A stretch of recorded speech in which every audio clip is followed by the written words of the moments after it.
Que eu vou agora para Porto Alegre, agradecer ao deputado Zuco, o Bruno Pinheiro lá em Canoas, e nós vamos agora para Gravataí. Ela já está de volta lá para aquela região, a Beatriz Manfredini, que está aqui conosco, debaixo de chuva. Chove forte por aí, Bia. Qual é a situação nesse momento? Boa tarde. Chove forte aqui em Porto Alegre, Aros. Estamos na capital gaúcha ainda e chove dessa forma, de forma ininterrupta, desde por volta das 10h30 da manhã. Eu estou no elevado da Conceição, bem na região central de Porto Alegre. E a gente veio até aqui para mostrar duas coisas, uma obra e a situação da destruição do centro aqui da capital gaúcha. Para isso a gente vai fazer uma caminhada aqui, e enquanto chove muito, e essa chuva preocupa, é uma chuva que já tinha sido alertada, né, pelo INMET, o Instituto Nacional de Meteorologia, entre hoje, sexta-feira, até domingo. A chuva aqui em Porto Alegre, em Caxias do Sul, em Santa Maria, em Canoas, pode chegar a 100 milímetros. A gente está vendo a chuva cair em cima de um alagamento gigantesco já a perder de vista. Pode chover, então, 100 milímetros por dia nessas regiões até domingo, e os ventos podem chegar a 100 quilômetros por hora, o que preocupa muito porque é uma água ainda num nível absurdo. Como referência, vou tentar mostrar para vocês aqui a sucata do Carvalho. O nosso cinegrafista Dan Lúcio Reis mostra como a água já esteve ainda mais acima do que está agora. Tem marcas no portão deste estabelecimento, então a água já desceu pelo menos, eu imagino, uns 2 palmos, e mesmo assim a gente vê um lixo boiando primeiro, uma correnteza aqui no centro que está totalmente alagado, e dá para ver que os estabelecimentos estão submersos, pelo menos até a metade. Tem uma espécie de grade que tinha aqui na rua submerso, a gente não sabe o que tem embaixo dessa água. E justamente porque a gente não sabe o que tem embaixo dessa água, que a gente mostra ali o outro lado, tem um hotel localizado aqui no centro, e esse hotel, ele tem o que eu imagino, tá? Porque não dá para enxergar nada, que seja um estacionamento. Ele virou uma espécie de piscina. É realmente como se fosse um piscinão. E a gente fica pensando o que tem lá embaixo, né? Será que tinham carros estacionados ali que a gente não consegue ver? Não dá para saber, porque tá realmente tudo submerso. E aí, se a gente segue aqui pelo elevado da Conceição, Aros, a gente está conseguindo andar aqui porque não tem carros passando neste momento. Tem a brigada militar aqui apenas do Rio Grande do Sul, mas é um local que está totalmente bloqueado para pedestres e também para motoristas. E a gente entende por quê. Vocês viram, o carro da brigada militar fez a volta. Porque quando a gente anda aqui para o fundo do elevado, a gente vê que ele termina na água. Ele desemboca na água, como se fosse, como se desse no rio o elevado. A perder de vista a enchente aqui. Oi? Deixa eu pedir para você e para o Dan Lúcio voltar na imagem da sua direita e a direita do Dan Lúcio, nos postes, porque eu acho que eles são uma boa referência para que as pessoas consigam entender mais ou menos a altura da água, né? Porque a gente imagina, olhando assim na rua, a altura que está o semáforo. E daí, quando a gente vê ali, ó, tem uma placa de sinalização de trânsito, o Demetrios mostra aqui para mim, no meio ali da rua. E a gente está vendo que a água está quase no topo já da placa, aí encobrindo.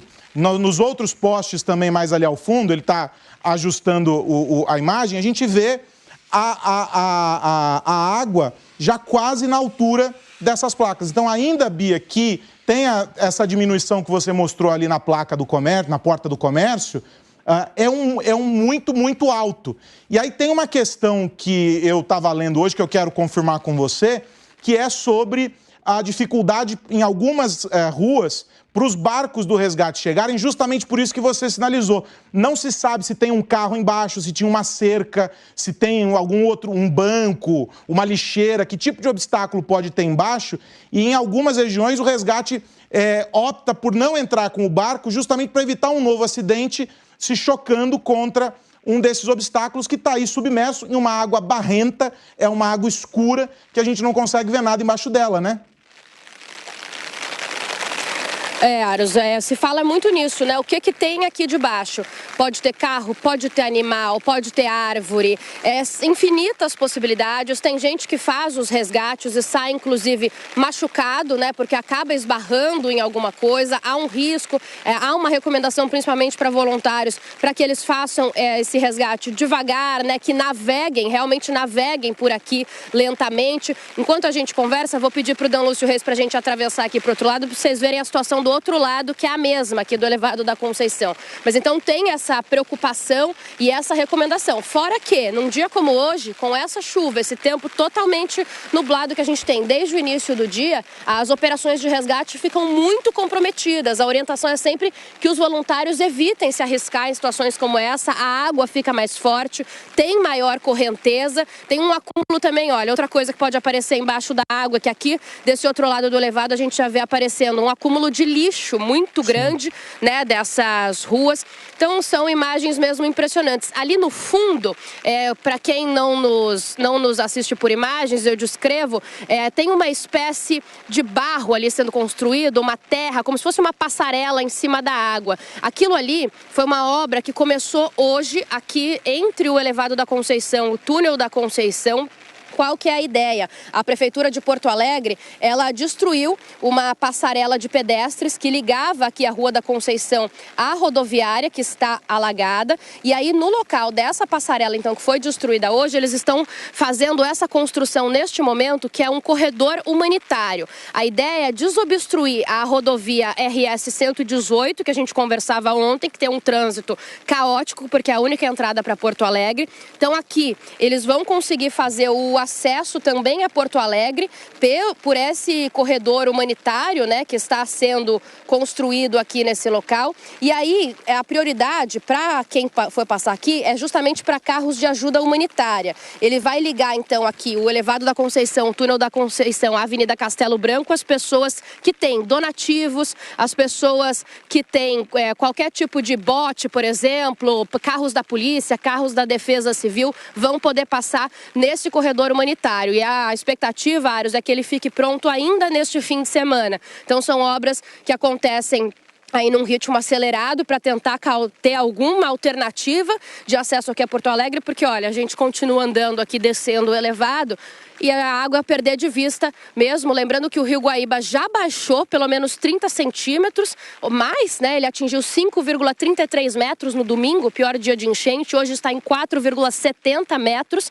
ainda assim quase 2 metros acima do nível de enchentes, né? Do alerta de enchentes, mas a gente não tem ideia de quando isso aqui vai baixar e está chovendo mais, como a gente comentou agora. Então esse corredor humanitário é uma tentativa de alternativa para a entrada em Porto Alegre. Aros. Esse corredor que a Bia se refere, vou pedir para o Dan Lúcio mostrar de novo aí, Bia, para quem está nos ouvindo, é como se fosse uma espécie de um banco de areia. O que a prefeitura está fazendo? Ela está colocando pedra, areia e fazendo uma parte elevada, onde não vai ter o acúmulo de água, e aí por cima dessa espécie de banco de areia, as pessoas conseguem passar, os transeuntes conseguem passar e os carros, eventualmente, também podem passar. Então é algo absolutamente arcaico, se a gente for pensar, uma construção extremamente rudimentar, mas é o único jeito de fazer com que se possa atravessar essa enchente. Muita terra, muito entulho e essa areia por cima, né? Essa terra mais avermelhada aí por cima, para que o acesso possa ser feito. E aí as máquinas conseguem ir assentando essa terra de modo que ela fique firme para que os carros possam passar. A gente viu esse mesmo cenário já numa outra região também na BR, para que fosse possível liberar numa extensão maior esse acesso à região central de Porto Alegre. A grande questão, quando a gente olha a imagem, é que, eu não sei, a sensação que eu tenho, Bia, você me confirme, é de que a distância entre o topo dessa pista e a água é de um palmo e pouquinho. Ou seja, a perspectiva é de que se voltar a chover e esse nível suba, esse banco de areia seja encoberto. Então a torcida é para que mesmo com essa perspectiva de chuva forte, a gente não tenha uma elevação do nível d'água a ponto de suspender novamente esses acessos que estão sendo abertos aí pela Prefeitura. Bia? Aros, eu tenho essa mesma sensação. Oi? Não, diga, por favor.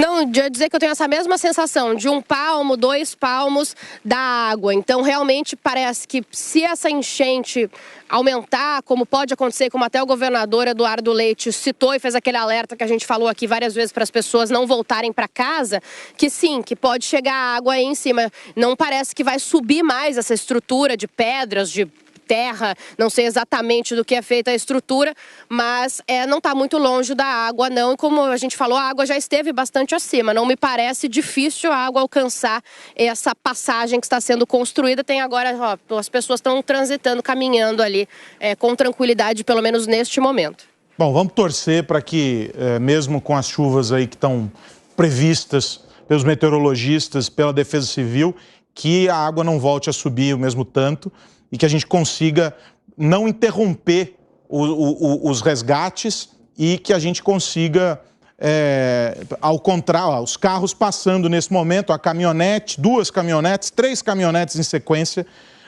Eu não consigo ler daqui qual é o órgão, mas me parecem de algum órgão oficial aí do governo, atravessando essa ponte, essa passarela aí, esse banco de areia, que atravessa e conecta com esse elevado novamente para que os carros tenham acesso. Então, o serviço está sendo bastante importante. Imagino que eles devam ampliar isso para outras áreas para permitir essa circulação. Bia, uma última pergunta antes de eu liberar você. Estou vendo esse monte de prédio aí atrás, tudo isso já evacuado, né? Espero que tenha sido possível tirar todas as pessoas, pelo menos dessa região mais central. O grande desafio mesmo tem sido nas cidades mais afastadas. À medida que elas vão ficando mais longe do centro, vai se tornando mais difícil o acesso mais longe da capital, vai se tornando mais difícil o acesso das equipes de resgate. Mas aí na capital, imagino, os prédios já todos evacuados, né?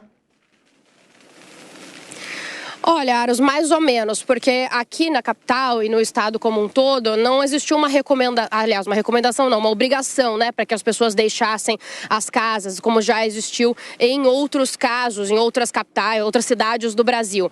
Então, assim, quem quer sair de casa pode pedir o resgate, mas tem gente que não quer. E a gente viu aqui, agora há pouco, nesse prédio que já foi o Correio do Povo, não é mais, mas já foi, que tinha gente ali. A gente viu pessoas... Aliás, eu não sei se dá para pegar, acho que o Dan Lúcio Reis me informa que sim, mas tem gente na janela neste momento. Eu vejo 2 pessoas, uma na varanda verde, aqui a terceira de cima para baixo, e uma mais ao lado no andar de cima, ali na janela. Então tem gente sim. Aí a gente estava até comentando que nós ouvimos relatos por aqui de pessoas que disseram: olha, eu não tenho acesso à água, eu não tenho acesso à luz, à alimentação, mas eu tô seguro porque eu tô bem no alto. Então tem gente que escolhe ficar no alto porque não tem para onde ir, porque sente alguma segurança mesmo no meio desse caos. Mas é importante dizer que essas pessoas estão completamente ilhadas, não tem como sair de locais como esse sem ser com resgate, sem ser de barco, não tem outra maneira.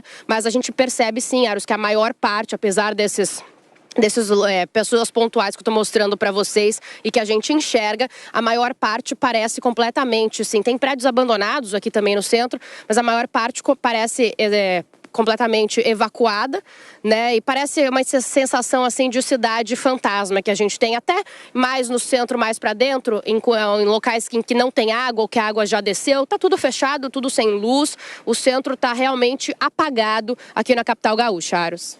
Eu preciso só destacar que se lá em Canoas, o Bruno Pinheiro é o exército de um homem só e está fazendo um trabalho brilhante, e igualmente a Beatriz Manfredini em Porto Alegre fazendo um trabalho brilhante, mostrando tudo para você aqui na Jovem Pan. A Bia acompanhada do Dan Lúcio Reis, que também faz um trabalho incrível com as imagens, trazendo para a gente todos os detalhes do que acontece lá, com a produção do Pedro Henrique Sperber e com o Carlão, que é o fiel escudeiro que está levando eles para tudo quanto é lado, atravessando o lamaçal e guiando eles por lá.